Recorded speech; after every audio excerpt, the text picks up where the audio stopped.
வணக்கம். நான் கிராண்ட்மா பேசுகிறேன். நீங்கள் மறக்காமல் சப்ஸ்கிரைப் பண்ணுங்கள். நீங்கள் சப்ஸ்கிரைப் பண்ணிங்கன்னா இந்த கிராண்ட்மாவுக்கு ரொம்ப சந்தோஷமாக இருக்கும். செய்வினை, பில்லி சூனியம் அது எல்லாம் பொய் தான்னு நான் ஆதாரப்பூர்வமாக நிரூபிக்கப் போகிறேன். அதை பற்றி தான் இன்றைக்கி பேச போகிறேன்.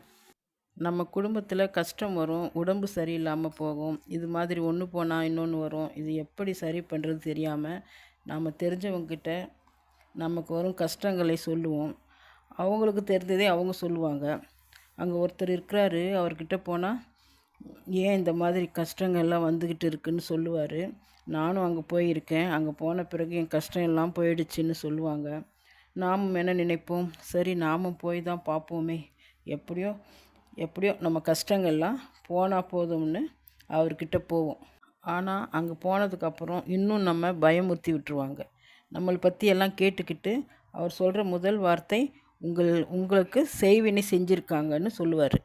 அதுவும் எப்படி சொல்லுவாங்க, உங்கள் அம்மா வீட்டு சொந்தக்காரங்க, உங்கள் புருஷன் வீட்டு சொந்தக்காரங்கன்னு பொதுவாக சொல்லுவாங்களே தவிர குறிப்பிட்டு ஒருவரை மட்டும் செய்வினை செஞ்சுருக்காங்கன்னு சொல்ல மாட்டாங்க.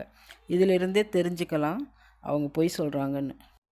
அவர் சொல்கிறத வச்சு நாம் நம்ப மாட்டோம். நாம் நம்பலைன்னு குறி சொல்கிறவருக்கு தெரிஞ்சிடும். அதனால் அவர் என்ன சொல்லுவார், உங்களுக்கு செய்வினை வச்சுருக்கிறத நான் நிரூபிக்கிறேன்னு சொல்லுவார். அடுத்தது என்ன சொல்லுவார் தெரியுமா, நீங்கள் வீட்டுக்கு போயிட்டு 2 நாள் கழிச்சு வாங்க, ஒரு தேங்காயை பூஜை பண்ணி உங்ககிட்ட கொடுக்குறேன். நீங்கள் உங்கள் பூஜை ரூமில் வச்சுட்டு எடுத்துக்கிட்டு வாங்க.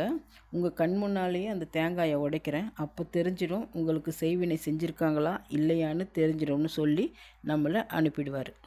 நம்மளும் குழப்பத்தோட வீட்டுக்கு போயிட்டு 2 நாள் கழித்து வருவோம்.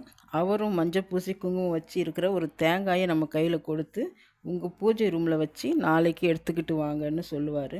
நம்மளும் அந்த தேங்காயை பூஜை ரூமில் வச்சுட்டு மறுநாள் வந்து அவர்கிட்ட கொடுப்போம்.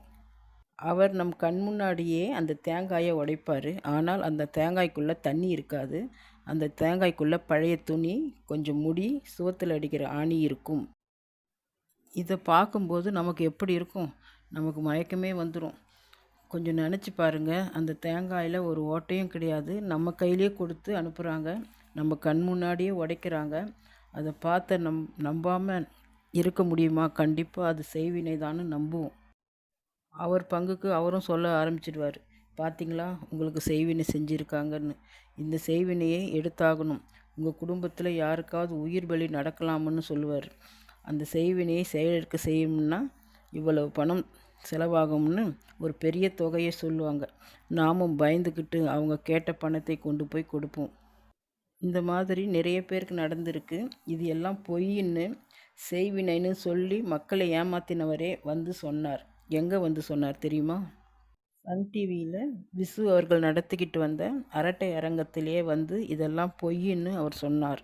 எப்படி தேங்காய்க்குள்ளே முடி, துணி, ஆணியெல்லாம் வந்ததுன்னு கேட்டதற்கு அவர் என்ன சொன்னார் தெரியுமா? 3 கண் இருக்கிற மாதிரி தேங்காயை வாங்கி வருவோம். அதில் ஒரு கண்ணை மெதுவாக உடச்சி எடுப்போம்.